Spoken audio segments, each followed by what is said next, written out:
My name is Justine. I'm a PhD student at Yale. Thank you so much for joining us today for this panel focusing on breaking barriers and women in entrepreneurship.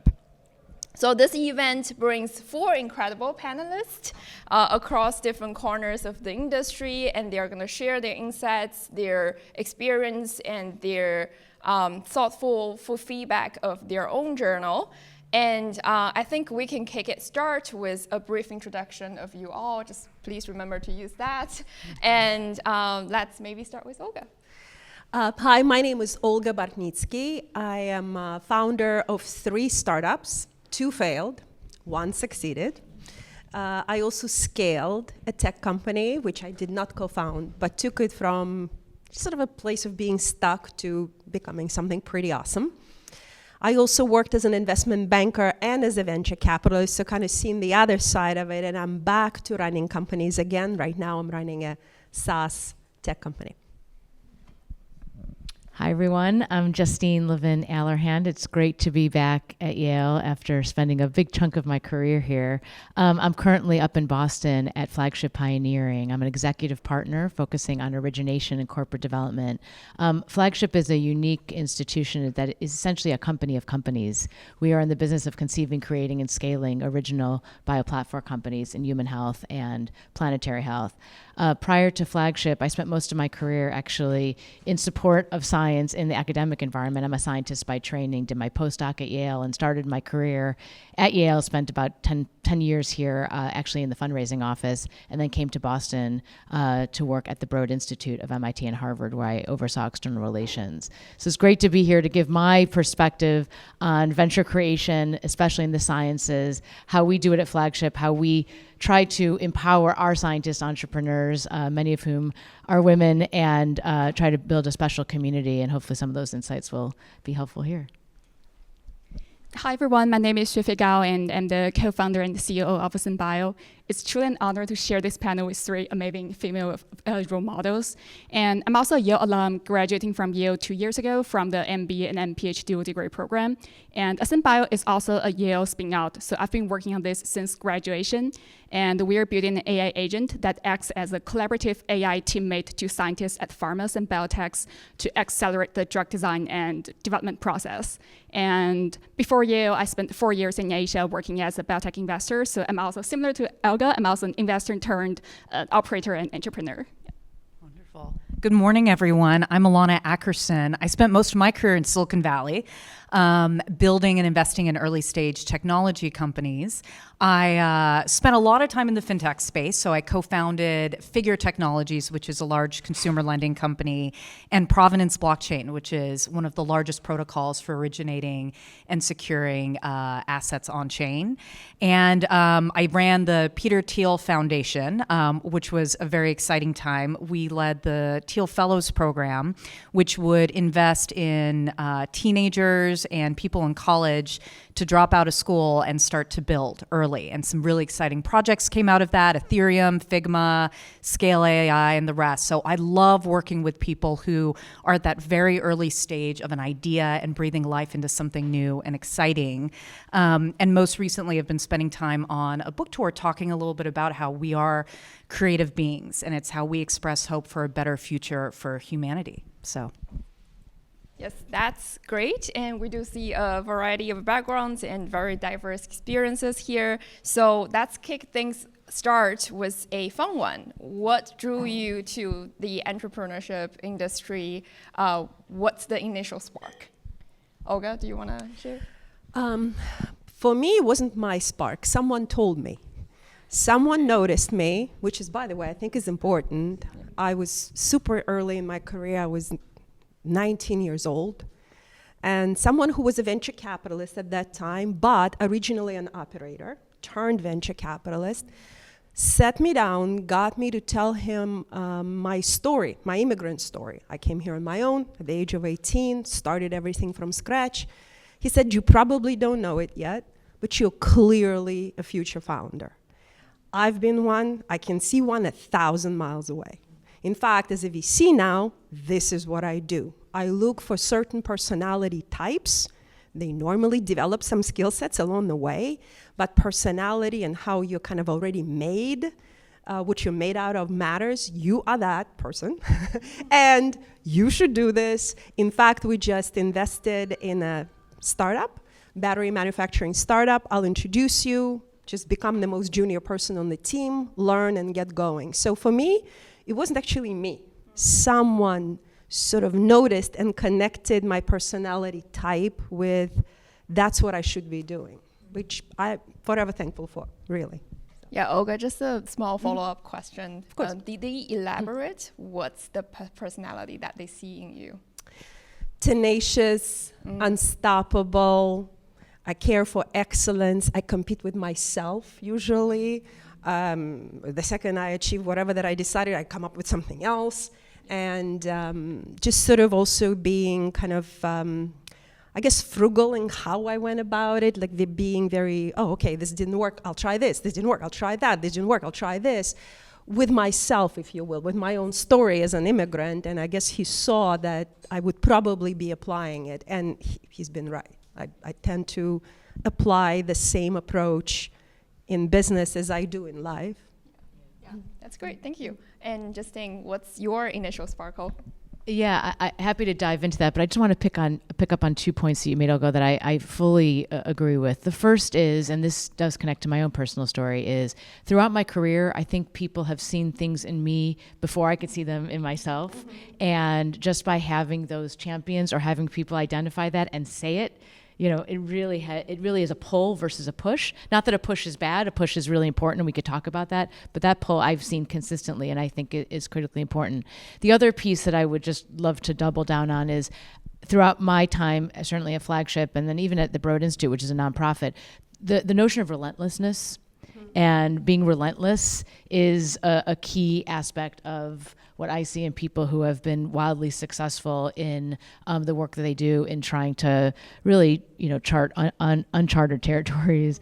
So what the spark for me in terms of moving over to really a more biotech environment, a new startup environment, it was actually during COVID, and I was at the Broad Institute, and I think I was in an environment where the Broad Institute was taking on large-scale science and really empowering the entire biomedical ecosystem, and it was really a wonderful environment.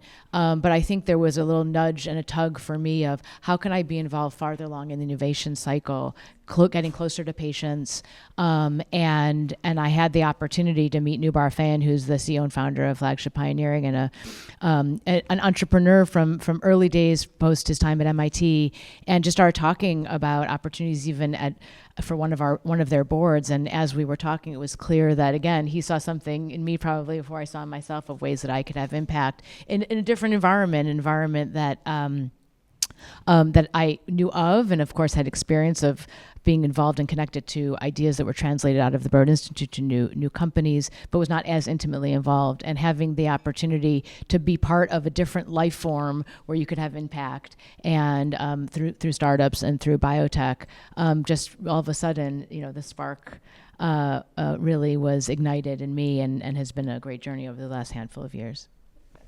So Xuefei, I guess your time is around Justine's time, also around COVID. So yeah, I think for me, it's after I spent a few years in biotech venture investment and got to work with some great entrepreneurs, scientists, I realized I also want to be part of it, because most of VCs, like the firms I used to work with, and also I think most funds are not like Flagship. We only do like minority investment. So it's actually very hard for investors to be really involved in like the operation, the important decisions of the company. It's more like give company some money, get maybe like 5%, 3% of the shares, and then like attend quarterly meetings, then that's it.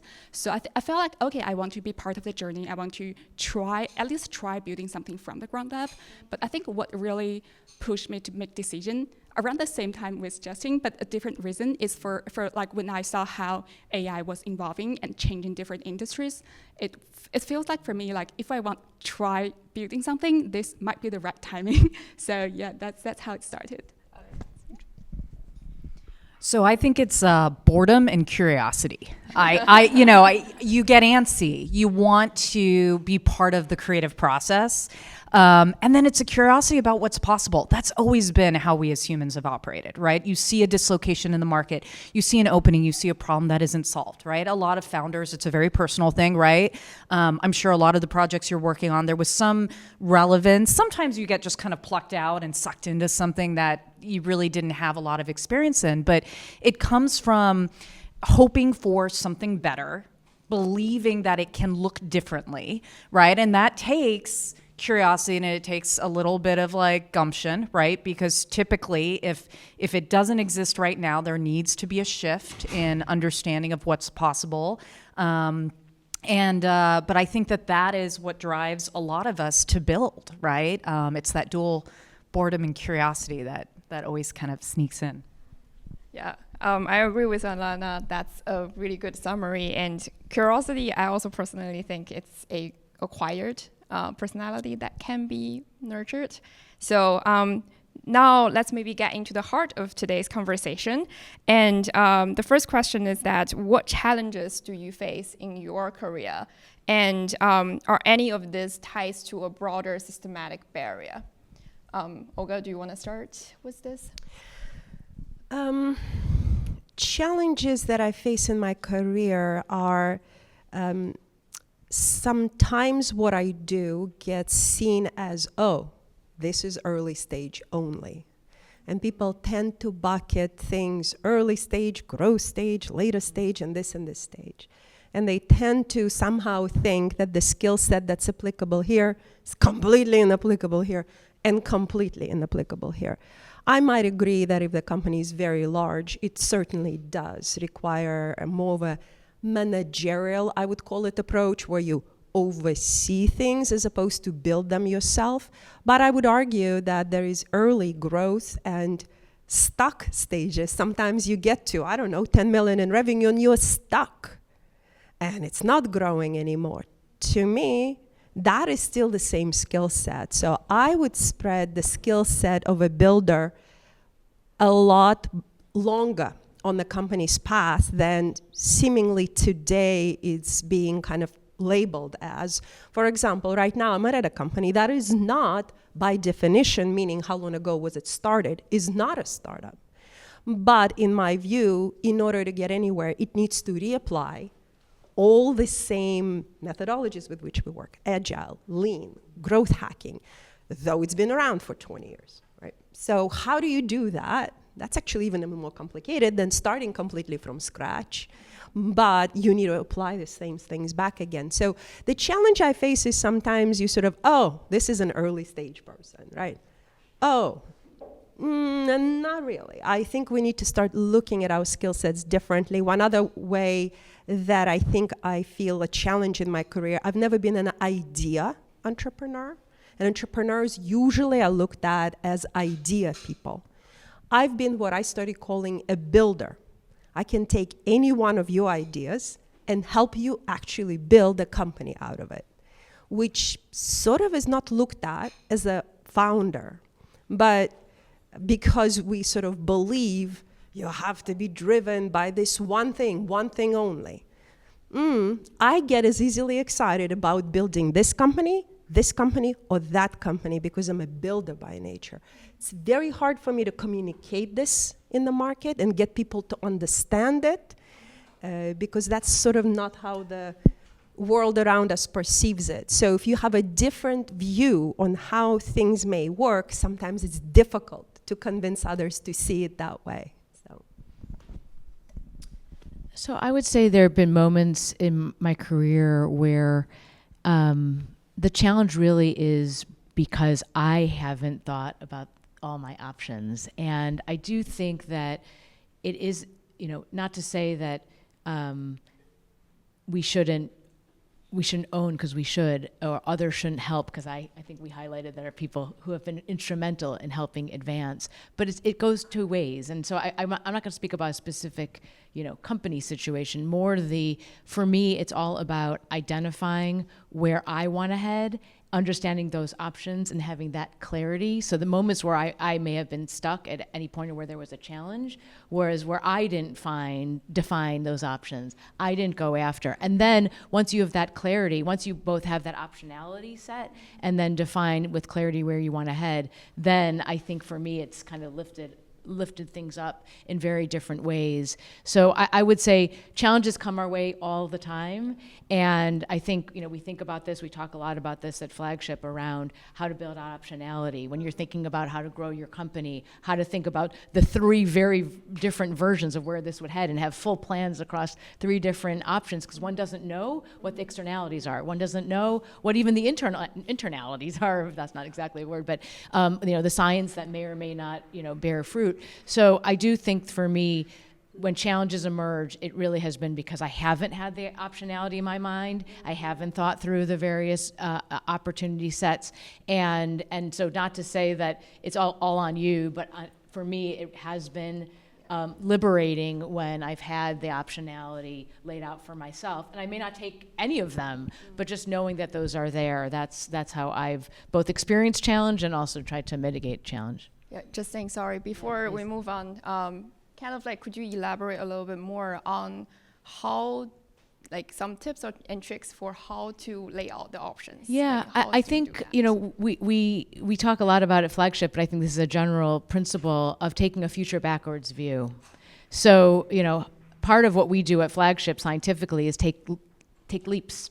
And we say, how can we ask a what if question. What if you could transform your body into a bioreactor for therapeutics? That was the what if question that was asked back in 2010 in founding of Moderna, which was a company that came out of Flagship Pioneering. What if the human genome translated far more than 20,000 proteins that were originally highlighted when the Human Genome Project was completed, that was codified.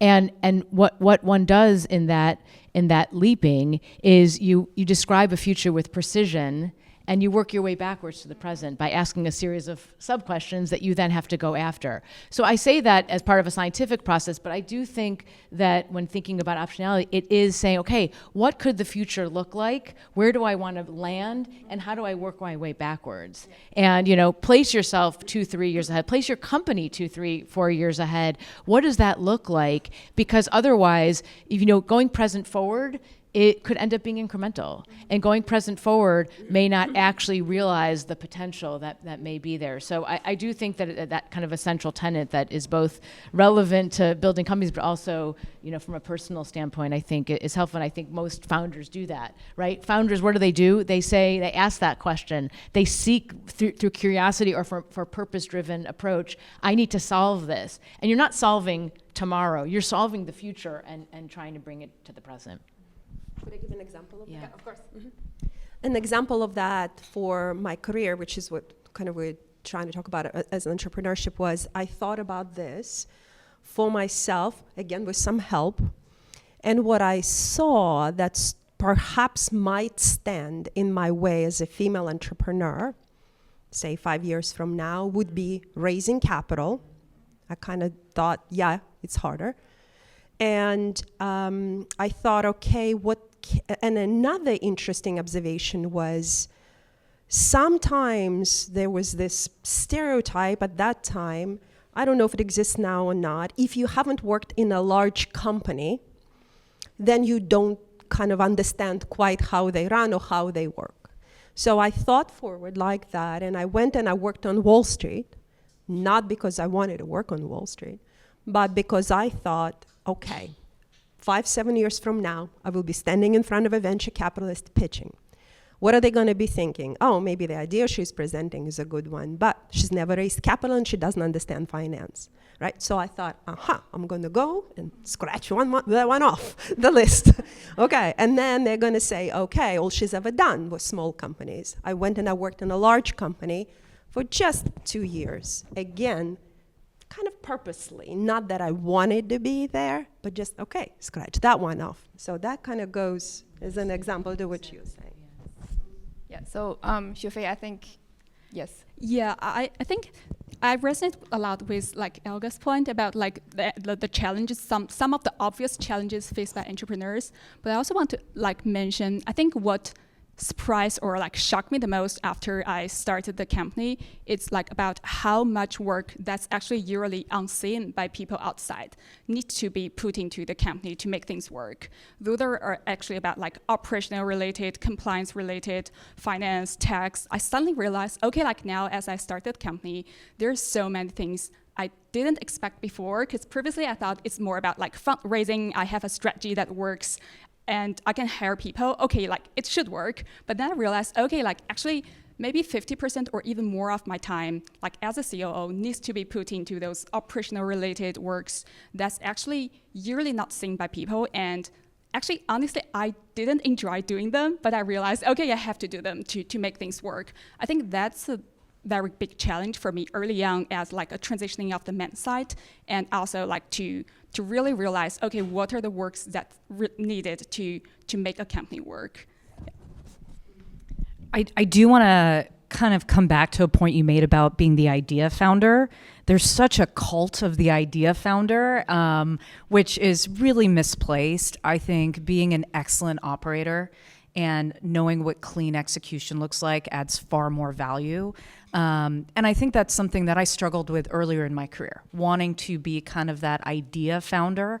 And so I think part of all of our struggles, right, as we go through a vocational journey, as we're picking projects, as we're figuring out what to live into, is really being able to think very deeply about how we are made and what excellence looks like for us in specifically, right? And I think that comes into understanding what season of life you're in as well. So this is where I think I've struggled in my career is, you might be inclined to do something and you may have the wherewithal and the talent to do something, but it may not be the right timing, right? And starting a company requires, a real comfort with ambiguity, being able to risk calibrate in just the right way, having the energy, having the focus, having the right ecosystem around you, right?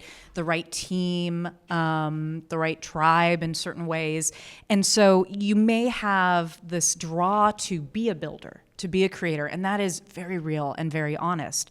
But a really important part of the process at any point in your career is figuring out, where am I right now intellectually, emotionally, spiritually, practically, socially, right?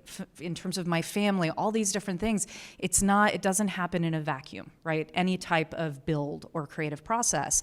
And it's okay if anything, it's really important to take a step back and go, am I geared for this in this moment? If not, would some other project serve me more, right? And I can show up better for. Maybe it's taking more of an investor role where you can have a portfolio view and you can learn and be curious in different ways. Maybe it is joining a team where you can specialize in a particular area. So not to move into that entrepreneurial place, even if you know you're an entrepreneur, that's you should honor that too. Right? Don't feel like, because again, I think we lift up and kind of idolize this idea of being the person who is building something from the ground up. And it's important to really understand when is the right time for you to be doing that, and when it isn't, and it's not going to be fruitful, right? And you're going to be churning, and it's not going to be life-giving. So. I definitely echo that, because I don't remember where I heard this. Good execution worth more than good ideas. So that's, yes. So the other common point I hear from this is also you have help from others. So the next question is kind of related to this. What support system were most valuable in your early careers when you faced challenges? And could you just maybe share stories or your own experience on how to build them? For me, it was always someone who saw me work or do things outside and would come up to me and say, did you notice you function like this? Perhaps you should do that. It is interesting how somebody else notices this about you. And by the way, I think it's important to do this for each other. One of the reasons I always tend to work with people who are just starting their careers, I see that as just as the give back to do the same for others. Like someone right now on my team that I saw, he works in function A right now. He certainly should go towards function D. I'm gonna help him see that. He does not see it, right? So I think that is important. So to observe other professionals around you and perhaps also help them see something about themselves they are not seeing at the moment. That happened to me. I was working on teams with very interesting, excellent, unusual thinking individuals themselves. So they sometimes would say, oh, this is obvious. So like, for example, someone even recently said, what did you do during COVID? I'm like, I was just so bored. I started learning how to build furniture, like, outdoor furniture out of wood. And, I've never held anything in my hand before. I don't know electric tools. But look, I built this and this. And he's like, figures. You're a builder by nature. So it just comes out even during COVID, right? Like, you could have picked a different hobby, right? Look what you picked. I'm like, interesting, I didn't think of it this way. I just picked a hobby. So I think sometimes it is interesting. Excellence attracts excellence, and surrounding yourself with other excellent people, doesn't matter in which function they are, doesn't matter which level they are, early, later in their career, just stay with excellence, and they tend to tell you what you've been not noticing about yourself, and excellence kind of, I guess, fuels you as well, and excellence just keeps doubling, and that's what I think is beautiful. Yeah, spending time with people who get you to stretch. Yeah, absolutely. That inspire and stretch you. Yeah. The two elements that I would say are mentorship and feedback. So, I had the great fortune of going for a PhD in biology, many years ago at Rockefeller University. And as many of you know who are either in PhD programs or completed ones, by virtue of the current system, you have a mentor from the beginning. So whether you realize the value of mentorship or not, from the beginning, you're hardwired to understand the role of a mentor. And I think I carried that throughout my career of actually seeking that mentorship because of the very positive experience I had in my PhD. And I have been stretched, I've been inspired, I've patterned, I've watched, and I've learned. And so I think those are absolutely critical. But the other piece that I learned early on, and I'm grateful to Yale for this, is the value of feedback, not just by your direct supervisor, but by your peers, by people you collaborate with. I was asked to join some leadership program early on during my career here, and it was like, people who had early management experience, but not a lot of management experience. And through that, I did a 360. You've all heard about 360s, but it was new to me at the time. And the value that I got from that 360, not just from the supervisor, but from my peers, of how I acted, how I engaged, lots of positive, but just those tweaks were just so helpful. And then I sought out feedback more and more. And also, another early experience is even when I did my postdoc here and I moved into the fundraising office, and I got feedback early on from the interview process of just how I engaged, and then I carried that, and it kind of you continue to collect throughout your career both feedback as well as through mentorship, more substantive, planning and growth opportunities. And I think the combination, at least for me, has been instrumental in helping me advance. But I can't iterate enough the value of mentorship. And again, mentorship could be a direct supervisor. Mentorship could be the chair of your board. Mentorship could be a colleague who's a handful of years ahead of you, who have seen and done things, and seeking out those various types of mentorship that end up being lasting, extending 5, 10 plus years, really is, I think, transformative. Yeah, I want to say, I think I felt lucky because when I decided to co-found Ascent Bio with my co-founders, we were all at Yale as students at the time. And I think the mentorship and the peers, the whole ecosystem at Yale really supported us a lot at an early stage. Because I know lots of audience here are still Yale students. Yeah, I want to So I want to mention, so Yale Ventures, definitely a very great place there are fellowships at Yale Ventures. You can get mentorship there and early support and guidance on like spin outs and startups. Thai City, definitely a great place. We also got some early funding from Thai City as well. So also a great place to like meet some peers who are doing similar stuff or who are also like seeking for startup opportunities. So it's a great place to meet with peers, get mentorship at Thai City. And also there are like some student clubs like Yale Biotech Club if you're in the biotech space, and also New Haven. So I think all those resources like mentorships, and also in the larger like New Haven system, there are some successful startups here, and those people at those like New Haven companies, they're also very willing to be your mentors. So I would say if you're still students, try to leverage Yale resources as much as possible. And also, if you're still students and you want to try startups or like start something new, I think it's actually risk-free if you do that as a student. Yeah, compared to like if you already start a career and you say at some point, okay, I want to start a company. That's a like much larger risk to take. So yeah, I would say if you're still students here, just try to leverage the resources here, get mentors here, get peers at large ecosystem. I'm going to detour a little bit from the mentor conversation because it's been weird to reflect that I haven't really had classical mentors in my career. I think I would have loved to, but I just didn't. I started my career on the trading floor of a hedge fund, all men, in fintech, a lot of, the Teal ecosystem, not a very nurturing or mentorship, so for me, where I got value instead, right, was really great conversation partners, right? And I think that's a little bit easier to get, right? Because real mentorship, it's chemistry, it's someone seeing something in you. Sometimes that's hard to come by, right? Where you can really get something out of that relationship. But what I would say is find really good conversation partners. And this comes with the being in rooms where you can stretch. And one of my favorite things to remind people is, if I'm the smartest person in the room, I'm in the wrong room, because it doesn't give me opportunities to grow, right?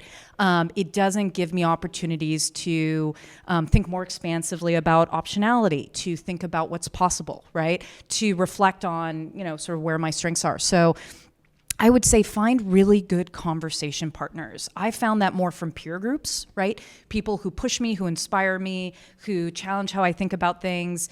And you say inspire, and I try and spend a lot of time with other people who like to build, tinker, be curious, because it kind of creates a little like extra boost in me. It's like a jolt of energy. And the more time I spend with that kind of community, the more that I start to feel unlocks within myself. So I would just offer that as, if you're not lucky enough to find a great mentor, look for great conversation partners. You can get so much from that. I think that that's really important. I think a small comment. I also would probably classify my relationships not like classic mentorships, like you would classify them. I just never thought of it, to speak of it this way. They were more like interesting conversation partners, or people who noticed something about me. They didn't really mentor me step to step to step. And another point to yours is, I find myself, I'm very disciplined. I can work in the basement when the basement is being flooded. I'm fine. But I find myself going to a co-working space, and I kept asking, like, why am I going to a co-working space? Like, everyone is working from home, I think for that same reason. Even when other individuals are working on something else, I'm not working with them. But that energy, realizing that others are also cracking something, figuring something out, doing something, matters to me. So I go to a co-working space every day, even though I don't have to, I think for the same reason. Yeah. Just one further thing to add. I think as you talk about who are the people or, strategies in order to thrive. And I think it's also understanding, am I someone who does their best thinking alone?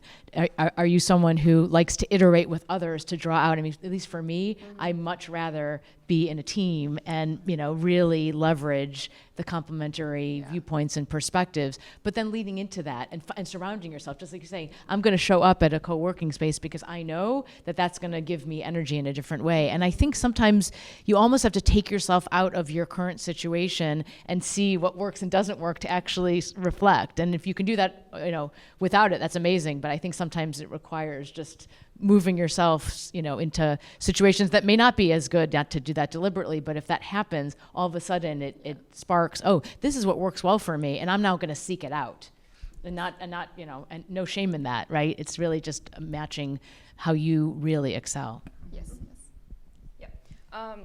Those are really good answers. And now I think we are gonna move to another topic. So we know that setbacks and failure is part of the journey.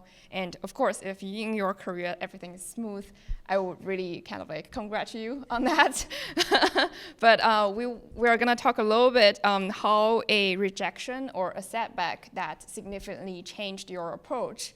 And I know, Olga, that you said there was 2 failed companies, maybe if any experience over there. Yeah, there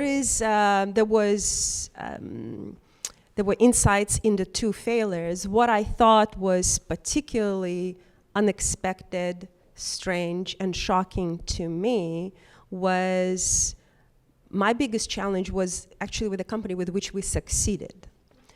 And because of that, I was shocked. The story was I worked with my co-founder for a good 18 months. We worked hard together on everything you work on and on raising capital. It was a really difficult capital market, and it took me 18 months to raise us capital instead of 9 to 12 months, which I thought it would. And what I thought, and I was taught and I heard, is to really know your co-founder, work with them for a while. For the 18 months when things were really hard on us, we worked together beautifully. So we deal with hardship, I guess, in a very similar way.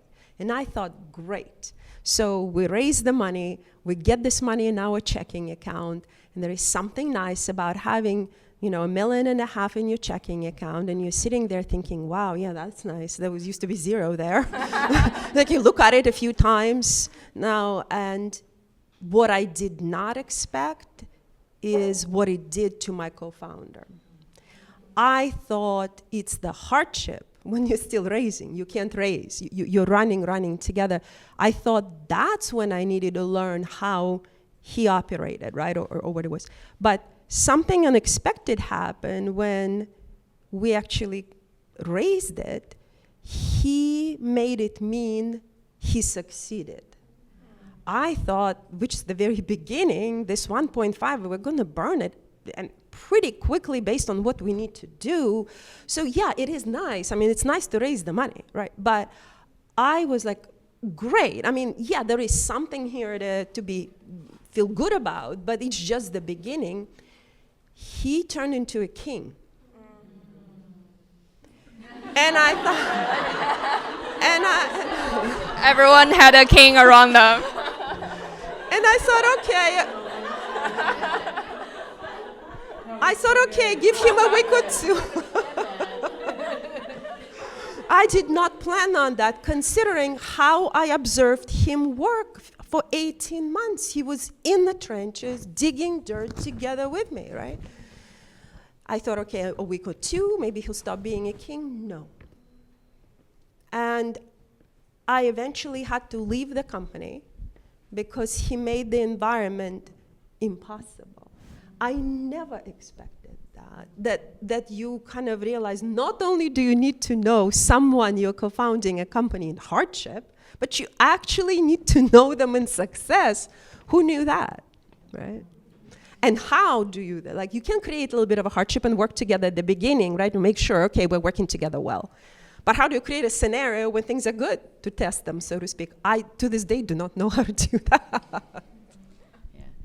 One lesson that I've had during my career that I really lean into, a very large fraction of my career was in fundraising, both at Yale and at the Broad Institute, and really focusing on transformative gifts, where in those instances, and that's no different than trying to found a company where you're asking for 7, 8, even 9-figure gifts to do something transformative that the institution had either not done before or had conceived and had not have a resource.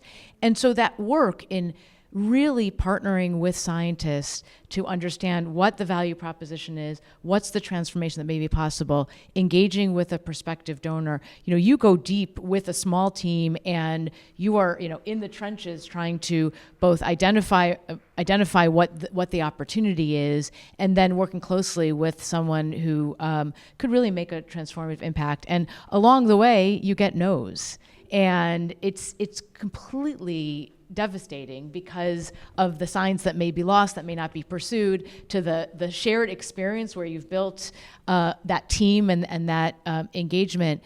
And I think time and time again, what I've experienced is you learn something from it, or that idea reappears, or the opportunity reappears in different form. And I have seen it time and time again, such that now when I enter into corporate partnership conversation or other engagement where it may not trend the right way and may not land, deep down that grounding that I have is something good is going to come. It may not look like this, it may not be now, and it may not be in this arrangement, but I will have learned, and these things do come around, and that may feel too vague, but there are example after example that I've seen. So I think you internalize and you experience in ways you don't even sometimes recognize at the moment, and then when it reappears, you say, "Wow, I could see that trajectory from then to now, and the good that now is translated."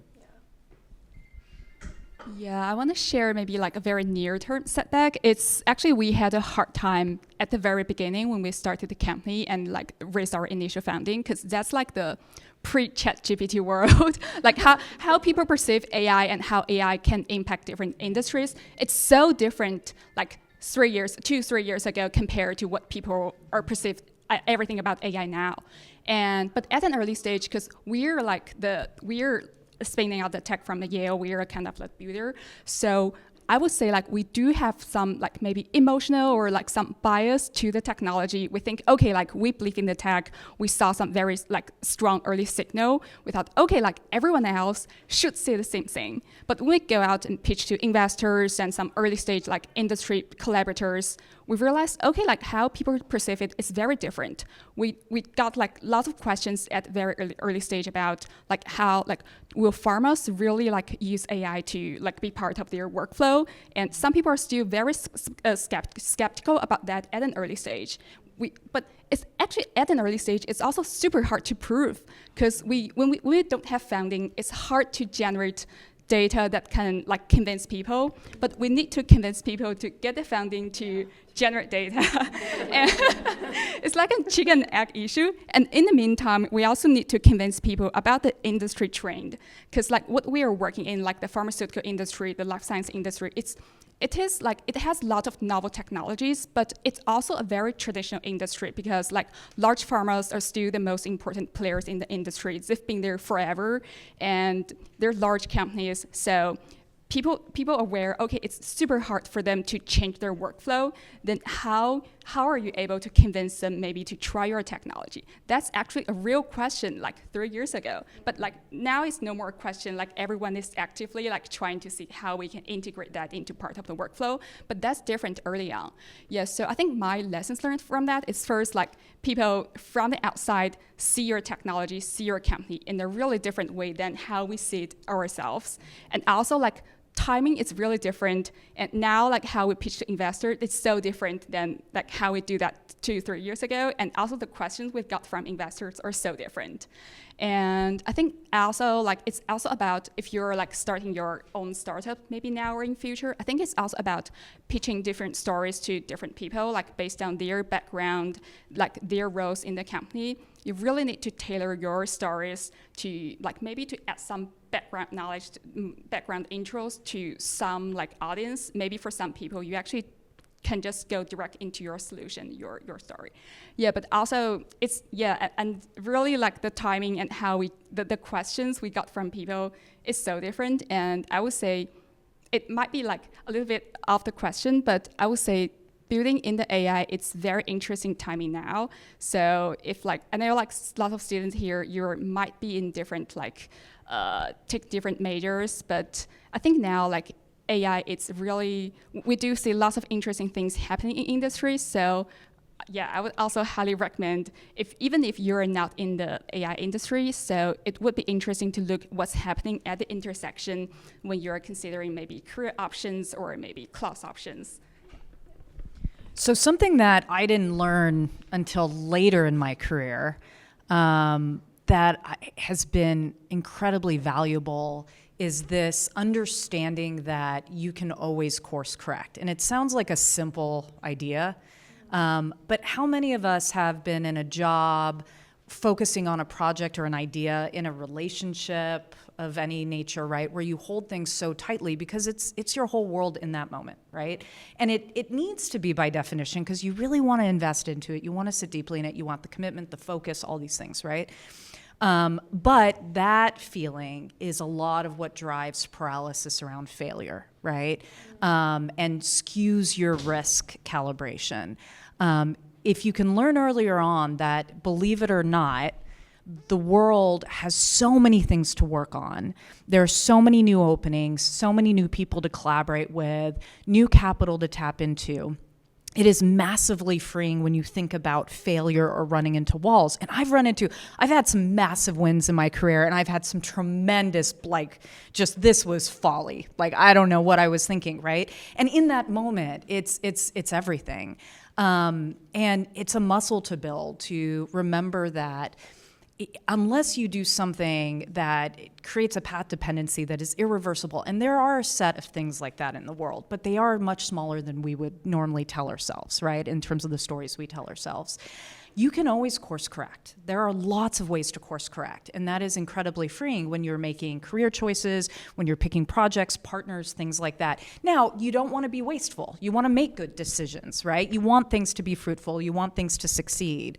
But there is something to the being freed from that fear of failure when you're able to hold it a little lighter. And some of that is the pattern recognition, right? The more failures you have that you come back from, the more you realize that's possible in life. And I've always found that to be a fascinating process and experience. You'll read in my book that, if you can think about failure not as sort of a discrete binary, it worked or it didn't, right? Because that assumes we know what the outcomes are going to be, and you never know, particularly when you're building something new, right? But to kind of extrapolate out and see it as part of a bigger process of unfolding, that actually changes it and it moves you away from the cliche we learn from failures, right? It's more about taking that macro picture about the unfolding, I think. Yeah. I think what you're highlighting is important to reiterate, which is there's a lot of uncertainty in the work that one does when trying to build out a new hypothesis, build out a new conception of a company, and that uncertainty is just uncertain. And the work that everyone does, it's just going from uncertainties to certainty, and how to just work backwards and to mitigate that uncertainty versus saying, this is really high risk, I'm not going to do it. It's just uncertain in many instances. There are things that are high risk and low risk, but just managing the uncertainty. And if it's viewed that way, then all of a sudden you close one door, then that uncertainty got resolved. It doesn't work, so I'm just going to go in this direction. And really seeing it as not quite a random walk, but a circuitous route versus we're going straight and it didn't work, so we have to make a right turn. It may not be a right turn, and I think that's what you're highlighting, and viewing it, taking a step back. It's hard. It's hard because you're in the moment, right? And being in that moment, you want to be in that moment authentically, but if you could kind of take a little bit of take a step back and look at the forest, not at the individual tree. I sort of do it simpler. I think I just go back to excellence. So for example, I failed my first startup, right? Okay, that seemed relatively random. Yeah, it's sample of one. Okay, it failed. Then I failed the second one. An analytical mind starts going, okay, what's the common denominator between these two startups? All right, and then what? All right, it's financially was very straining because I still used savings from my Wall Street job to do that. Now I failed twice in a row. How do I disconnect this last two current failures from what I think of myself and my ability to go forward. The way I disconnected it was not like, say, zoom out, which is a nice technique, but I just said, okay, Olga, were you excellent in startup one? Was your co-founder excellent? He was, right? All of us, did we do excellent work? And we did. I said, okay, startup two. Were you excellent? Yes. Was your co-founder excellent? Yes. Did you do excellent work? Yes. Failed anyway? That's okay. See, like, I think what carries me through, or my self-esteem, if you will, and I think you need to remember your own self-esteem as a founder, what carries me is if I know I've done excellent work and others around me have, I'm able to say, okay, there was just other circumstances, timing, serendipity, how people see you, that I think you can let go because it did not depend on you. But what depended on you, if you can sincerely tell yourself, you know what, I went for as excellent as I could have possibly done, then you can move on. And then you can zoom out and go, okay, that was just sample of two, that's fine. But I stuck with excellence, I can do it again. Right, and you took a principled approach to it, right? Yeah. The principles.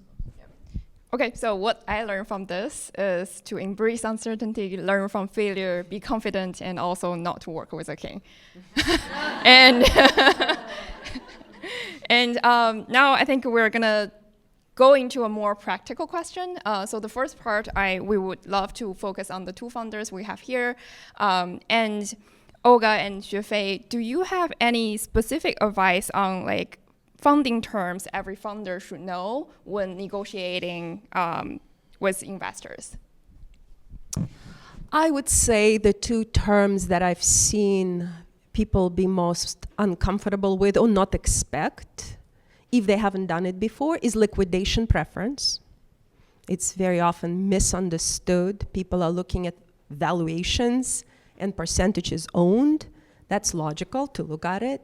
But if you forget to run the calculation, and if there's a liquidation preference there, it changes math like massively. The second one, of course, is who's on the board, right? Because usually the second there is an external check, founders lose control of the board. So very often what is not understood that ownership and governance, meaning who's on the board and who's making decisions and voting, are completely not connected to each other.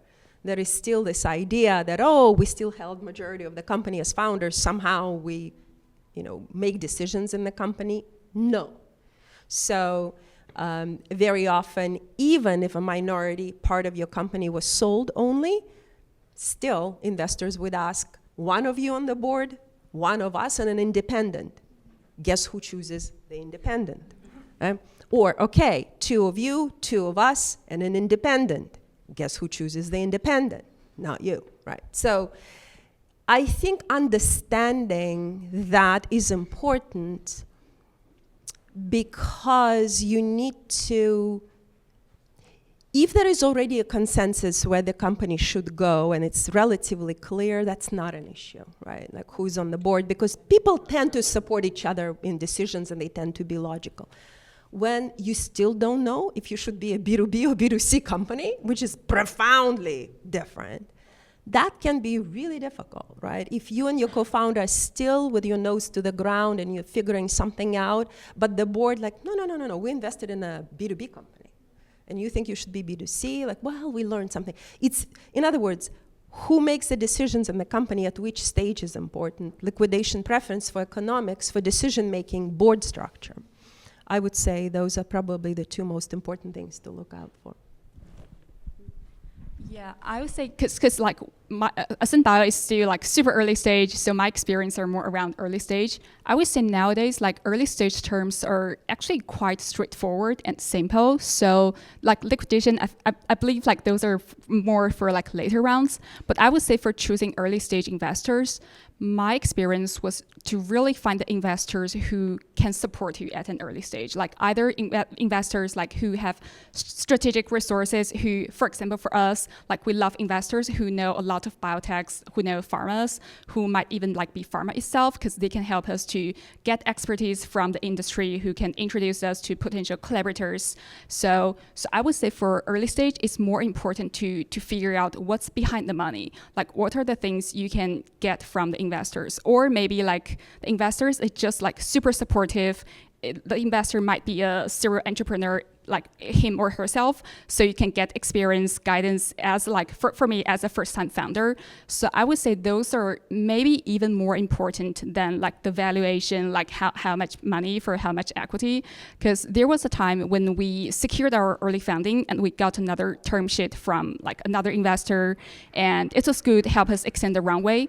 But right before we decide to sign the term sheet, we have another round of meeting with the investors. And after the meeting, we realize, okay, those investors don't know anything about what we are building. And also, like before they give us the money, before we sign the term sheet, we already received lots of like homework from the investor, which I would say might needed to fulfill maybe like their requirement for LPs. I don't know, but that's quite a lot of homework that's actually not super related to what we are doing, but like just forms and things we need to figure out for them to fulfill their requirement.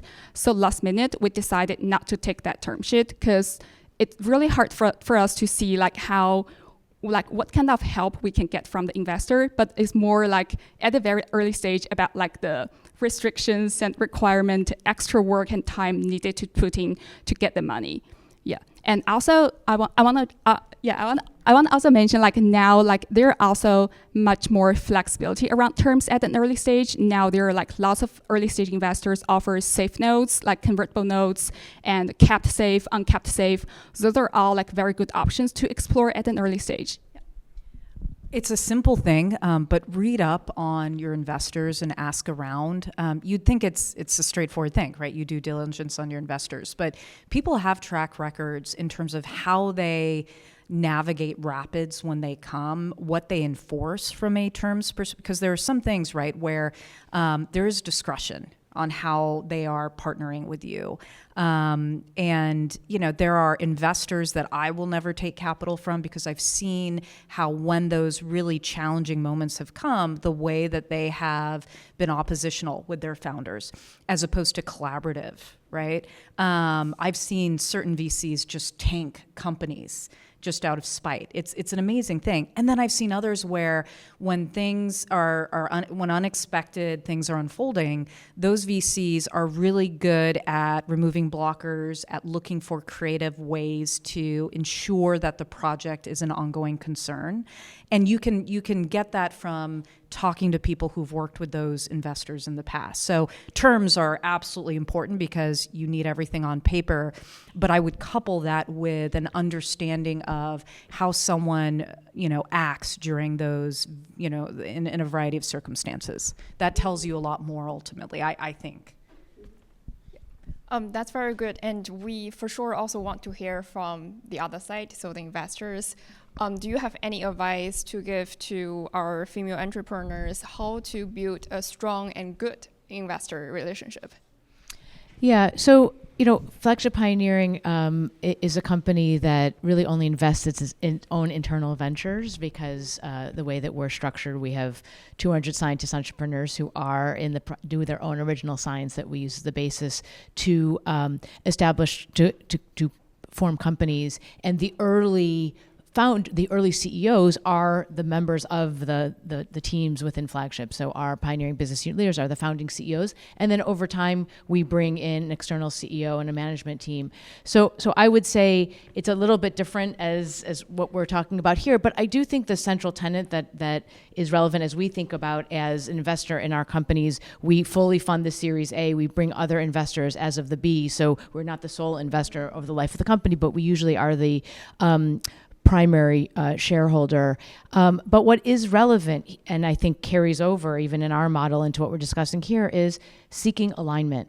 How do you create alignment with your investors, with your fellow members of the management team, and seeking alignment on the value creation plan and the value roadmap along the way that is going to naturally have twists and turns. And I think by seeking that alignment from the beginning and having your board members and your investors as fellow travelers, hopefully will unstick some of the issues that could emerge. So it's something we talk a lot about. We use the word alignment a lot because alignment means that it's not necessarily there's in specific moments where you're like, there are go, no-go decisions, of course, but alignment is along the way as you're iterating, as the situation changes, whether it be the science, the business plan, the external environment, is a way that we have found has been the way to keep the connection between Flagship as an investor with the board members, with the management teams who are, intimately connected.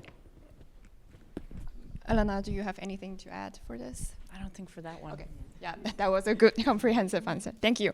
So I think to respect the time, we also have a Q&A session. And last question from my end is that could you come up with one phrase that you will have a advice to early career female here in this room?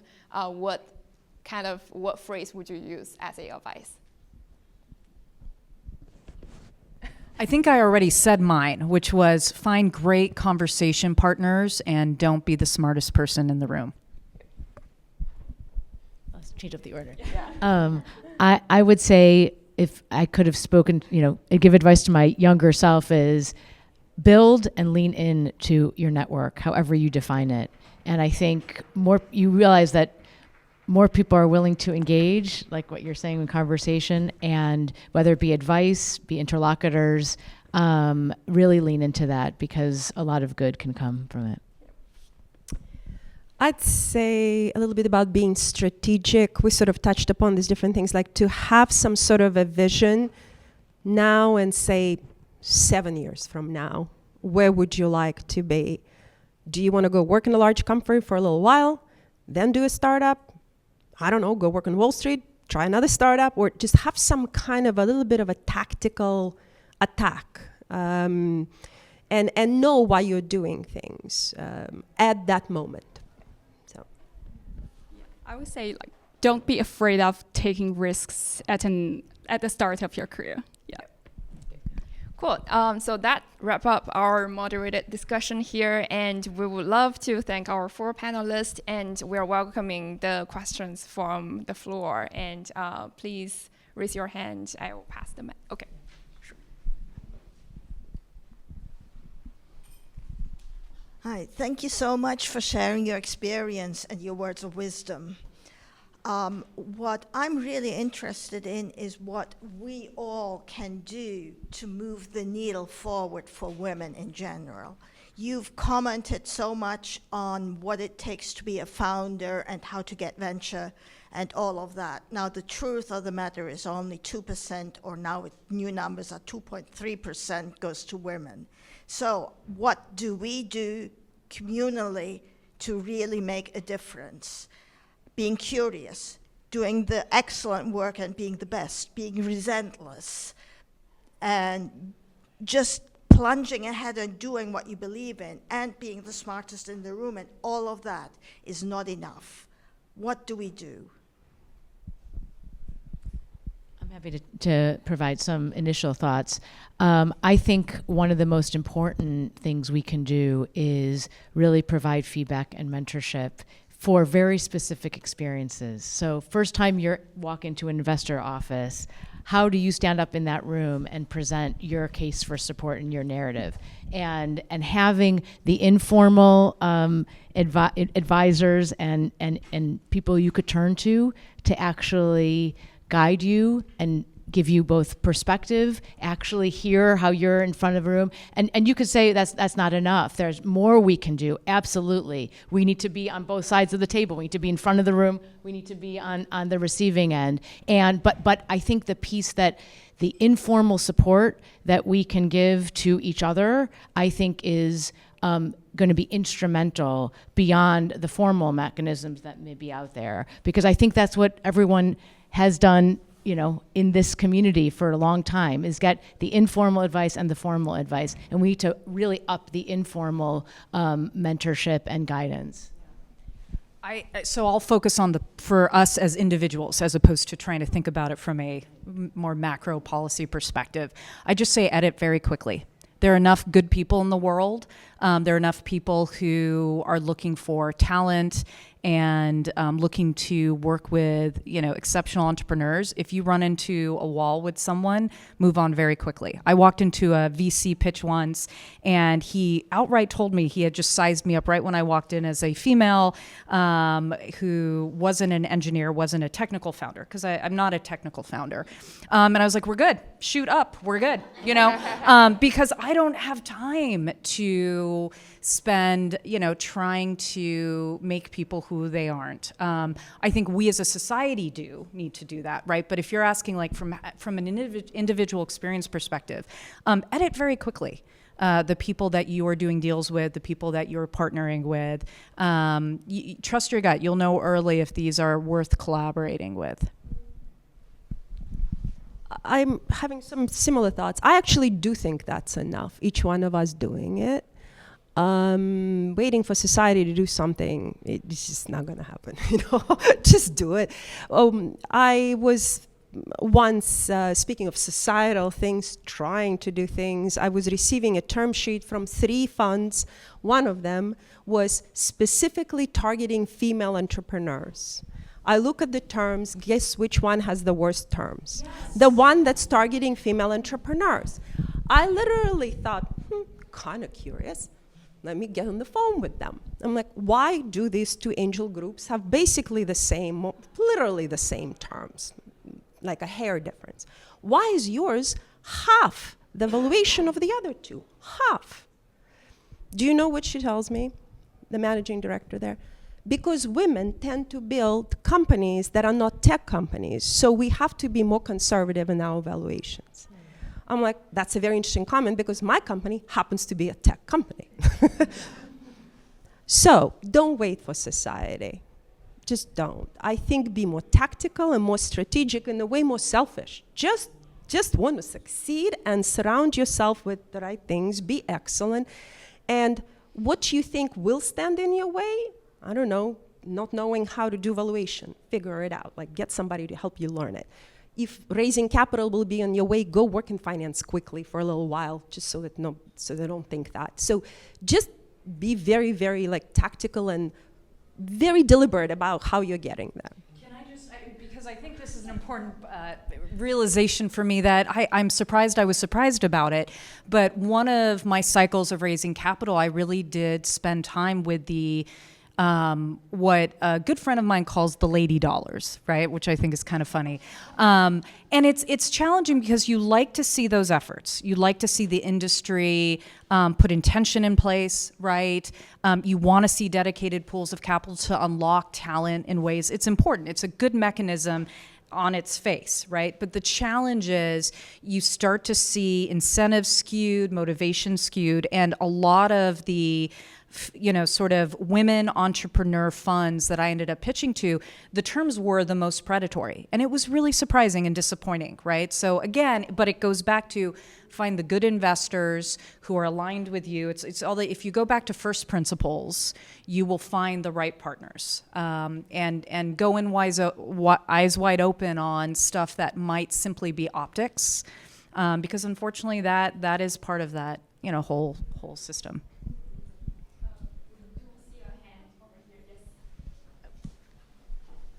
Hi, thank you for speaking. Very insightful panel. I'm Tiffany, hello. I'm the co-founder of Junie Health. We're an AI startup in the clinical operations space.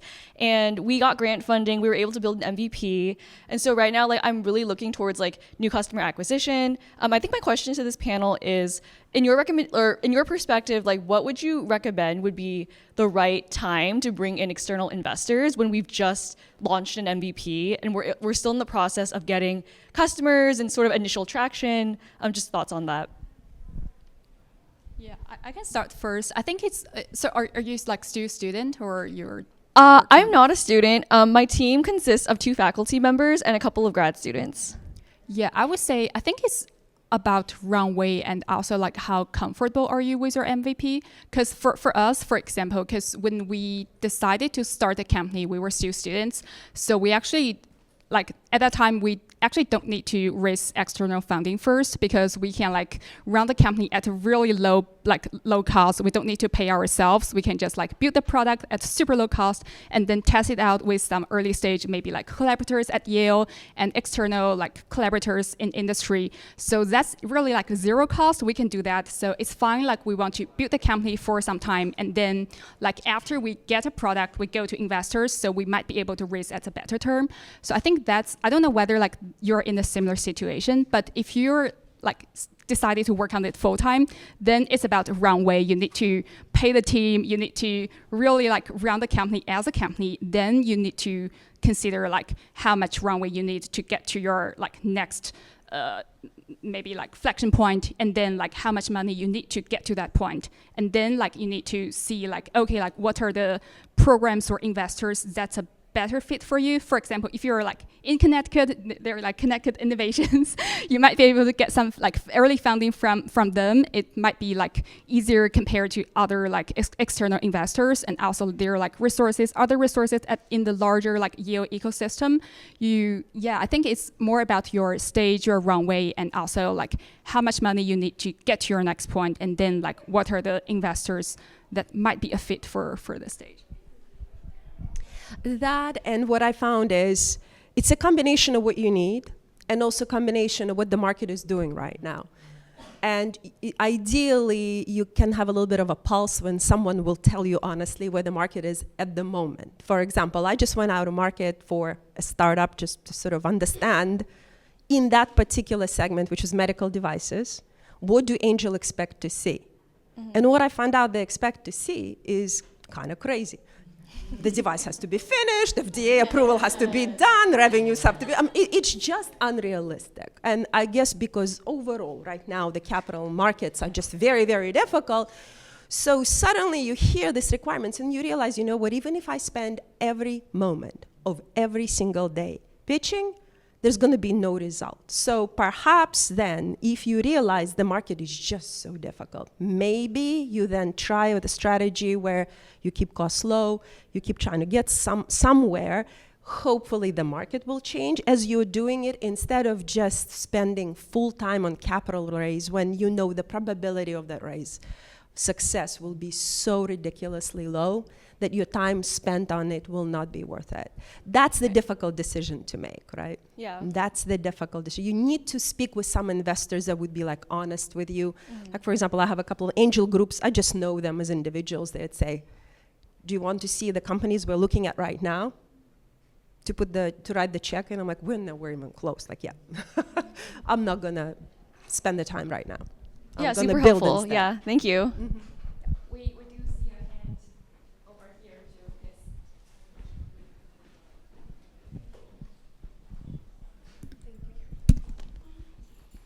Hi, an amazing panel. Really excited to be here. I just had a question of the internal for each of you. How would you say that you align yourselves and your consciousness to consistently walk in the essence of being extraordinary, doing extraordinary things, and taking a trajectory that might not have been taken before or conceived of, especially as you believe something and you have conviction or an intuition for something, and before you actually see it in the external?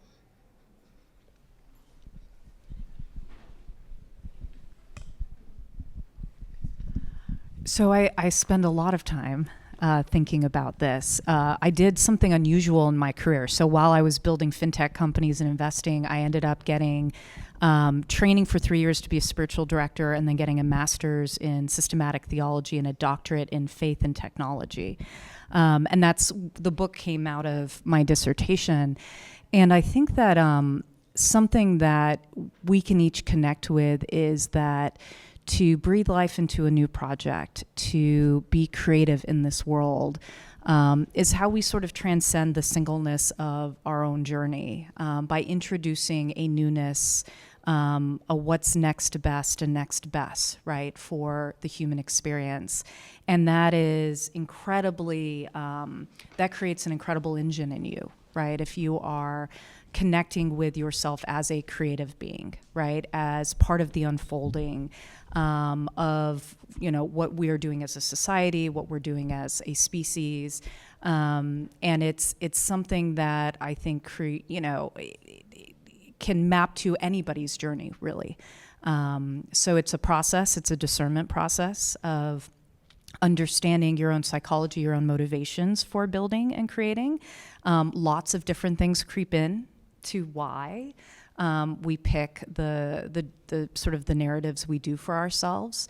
But I think that identifying with that sense of the transcendent pull to be creative is very energizing, definitely. And if anyone ends up reading Creative Humans and wants to volley on that at all, I love having those conversations. Ping me on LinkedIn. I find those are incredibly rich. I have just one thought on this. At least for me, it's always been about how do I put extraordinary people around me that have really done a lot of pull for me and have been inspiring. And I've been blessed to be in environments where there have been many extraordinary people, but at least for me, it's both motivating. I learn from it. There's just an energy that I get by surrounding myself with extraordinary people that I think brings out the best in me and not only allows me to achieve extraordinary things, but also conceive new extraordinary things. And there's just a flywheel that, at least for me, has been very empowering and inspiring in many different settings. I'll take us a completely different place. In as much as I think you should think about creativity and what motivates you, so to speak, positively, I think it's really important to be just as honest with yourself about which I call them negative motivations you may have. And I think you kind of have to, even if you don't like them for some reason, they're there, right? And if you even don't like them, ideally you still use them. For example, arguably, if I were to psychoanalyze myself, perhaps early in my career I was driven by both of my grandfathers survived Second World War. It's very difficult to survive. I think I was driven by the idea they survived, what can I do? If they are that awesome kinds of survivors, what about me? Like my grandfather's monument is standing in front of a city, like what about me? What can I do? I don't know if it's a positive or negative motivation, right? It's almost like, well, what about you? Like, show me what you've got kind of a motivation. Then I think I was motivated. My father really put me down all the time. I think I was motivated for some time to say, absolutely not. I'm actually smart, damn it. You know?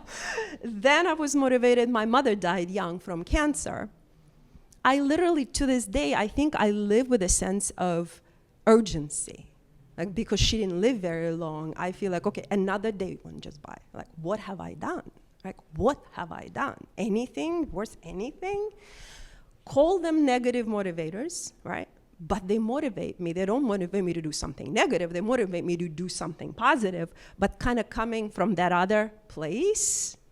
And then I take it and I do something with it. I go like, okay, if you have this, go build something, darn it. You know? So I think that's important to understand in yourself as well. We are probably going to take one more question from the floor. Hi, thank you so much for being here. My name is Lucia. I had kind of a question about, being a woman entrepreneur and also an investor. I think we tend to be, and this might be an oversimplification, but like more critical, overanalyze things, maybe doubt ourselves more than the other party. And so what has helped you kind of overcome that and feel confident about like the decisions you've made as investors and also as like co-founders or builders? I'll answer quickly and give it to the investors. I couldn't be an investor if I weren't an operator, and that's the place where I came from. So over-analysis was canceled out, but I know what it takes to build this, so stop analyzing, Olga, just give it some space, right? So I don't know how it's done when you haven't been an operator to only be an investor, so. I've been both, so maybe, I don't know if there's a different perspective on it, but I agree with that being a strength in terms of your perspective. I mean, I'll just take it a slightly different direction, less about being, specifically an investor because our model is different, or being a founder, which I am not. But I think it is important to kind of go back to first principles for yourself, define those, and then kind of be guided by them. And then when something creeps into your head of, well, what do people think of me of this, that, say, no, you know what? I'm going to push that out, and I'm going to stay driven by the first principles, because there's going to be endless things coming in and out that will sway you, a difficult conversation, a failed experiment, a difficult, presumably, experience with an investor that you walk into. And how do you just go back to those first principles? And it takes time to define those, and it takes time to really learn how to engage in yourself sometimes in these situations. But I do think it's a learned skill too, because there is a little bit of just, I've had these experiences numerous times. This is what I've learned from them. And then having, again, the peers around you who could, you could even just engage on and say, okay, it happened completely differently this time. Why is that? And why do I feel so much worse now versus before? And really having people to support you through that journey that may not be just, someone you're working with, but outside of that, I think is critically important, because these are experiences that you can't always predict. And life is filled with externalities and unpredictable situations, and is learning about how to have a skill set to engage in it.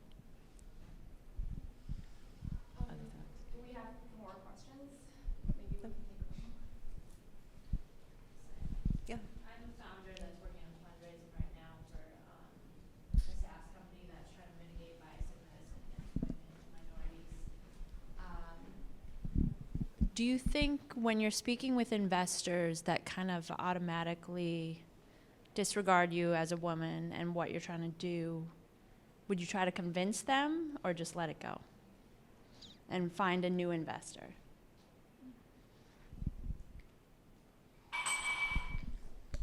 So if anyone's done the Enneagram, I'm a challenger. I'm also a helper, so that's the spiritual direction side of things. It's a very interesting combination. I think for me, it is the editing process of understanding what's worth your time. The challenger in me wants to always show someone something that they don't understand. Unlock something that is not seen, kind of the breaking open the head of an investor who perhaps has a bias, right? Or makes an assumption about who I am. But I also, I'll be totally honest, I never really went through my career conceiving of myself as a female founder or a female investor. I would show up on my own merit, and if someone connected with what the value I was showing I could bring, and someone connected with me as a human being, with my values, my intentions, my stories, my voice, I would gravitate toward those people, and I would take their capital, I would partner with them, I would ideate with them. And, I said this early on, if it was clear that there just wasn't that resonance, you have to edit quickly, because life is short. There's a lot to do. There's a lot to build. There are a lot of people to collaborate with. So I've taken the route of just not wasting time and moving on quickly.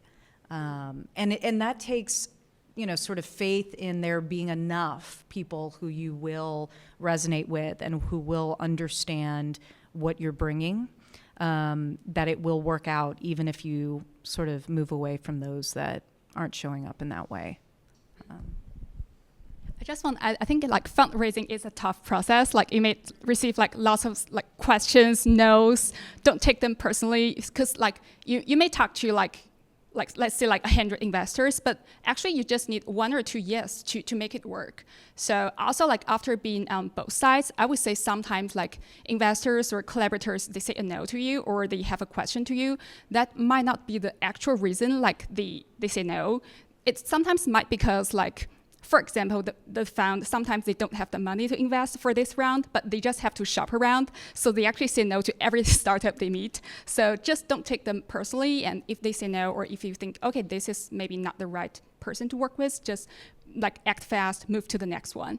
Yeah, you just need 1 or 2 yes to raise your round. Yeah. I'd say if you even start in that place, I'm a female founder. I mean, what else do you want to add to that? who also has an accent because I'm from Europe, or if you keep thinking all those things, it's kind of difficult to even get started, I think. You just have to think of yourself, I'm a founder and I'm going to go raise money, right? And you only know if someone actually has some kind of issues with something when they tell you. Like, for example, they send you a term sheet that's half the valuation. You're like, that's an opinion right here. Thank you very much for being helpful to female founders, right? Or someone does say something. That happened to me a few times. I'm pitching with my co-founder. We were fantastic. He was a fantastic CTO. I was doing my best. And they would say, are you dating?